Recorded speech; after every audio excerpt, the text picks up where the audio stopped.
Je m'appelle Till Romer. Je travaille comme praticien en matière plastique dans une grande entreprise. Nous fabriquons toutes sortes de produits comme des tapis de gymnastique ou encore des pièces composites pour la construction de bateaux, de voitures ou d'éoliennes. Ici où je travaille, nous produisons des panneaux pour des expositions, des foires, des salles de cinéma, etc.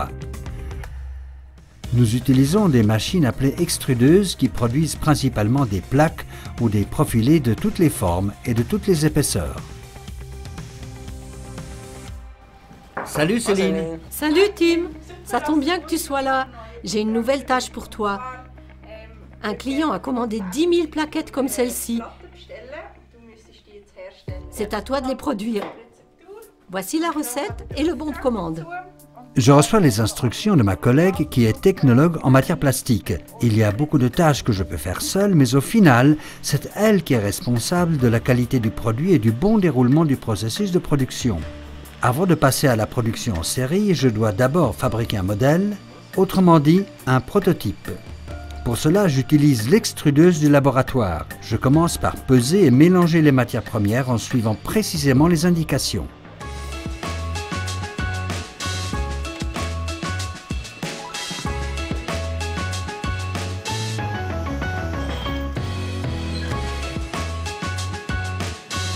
L'extrudeuse utilisée pour la fabrication du prototype est beaucoup plus petite que celle qui se trouve dans la halle, mais son fonctionnement et son pilotage sont identiques. Extruder signifie pousser dehors. Voilà en résumé comment la machine fonctionne. Ensuite, je verse le mélange dans une installation qui va le faire fondre, le rendre homogène et le compacter. À la fin, la masse passe sous une presse et en ressort sous forme de plaque. Avant d'en arriver là, plusieurs étapes de travail sont nécessaires. Les machines coûtent cher, il faut s'en servir avec soin et attention. Nous devons aussi surveiller de près tout le processus de production, ce qui nous permet de réagir rapidement en cas de problème. Voici les échantillons, j'ai mesuré leur densité. J'effectuerai les mesures plus tard.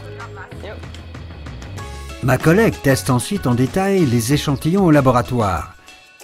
Elle contrôle leur couleur, leur poids, leur densité ou leur résistance.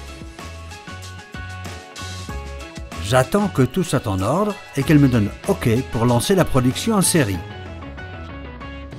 Toutes les opérations que j'ai effectuées pour le prototype, je les répète sur la ligne de production.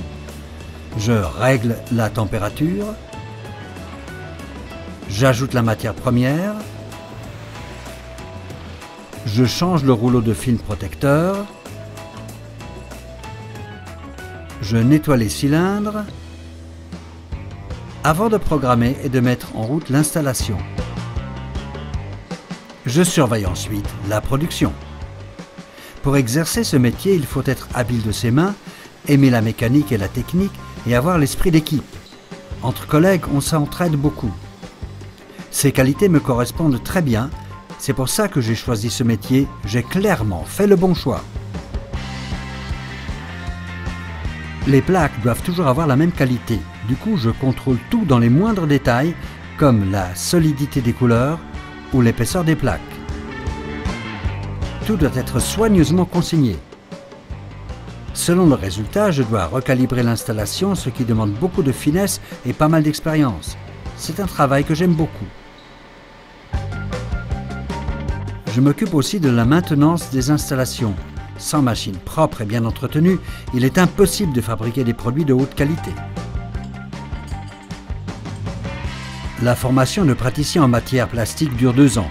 Après l'apprentissage, on peut aussi travailler en rotation. Dans ce cas, c'est agréable d'avoir congé quand tout le monde bosse. Dans l'industrie du plastique, il est très important de recycler les déchets. Ça permet d'économiser de l'argent et des ressources. Le recyclage fait aussi partie de mon travail. Dans le futur, je suivrai des formations continues. Mon objectif est de gérer un jour une équipe.